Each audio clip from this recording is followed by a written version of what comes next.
Praise the lord.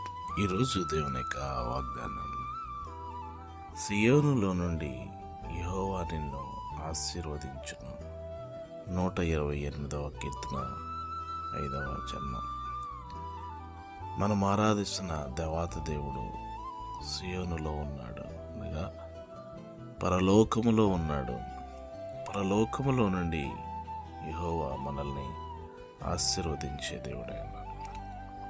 భూమి ఆకాశమును సృజించిన యెహోవా చేతనే మీరు ఆశీర్వదించబడినవారు. ఆయన పిన్నలనేమి పెద్దలనేమి తన యందు భయభక్తులు గల వారిని అందరినీ కూడా సియోనులో నుండి యెహోవా మనల్ని ఆశీర్వదించేవారు. ఆశీర్వాదములకు కర్త ఆయన. మనము కూడా ఆశీర్వాదములకు వారసులగుటకే పిలువబడ్డాం గనుక ఆయన మనల్ని ఆశీర్వదించే దేవుడు. మీకు ప్రార్థించే దైవజనుడు డేవిడ్ రాజు గారు ఆశీర్వదిస్తారు.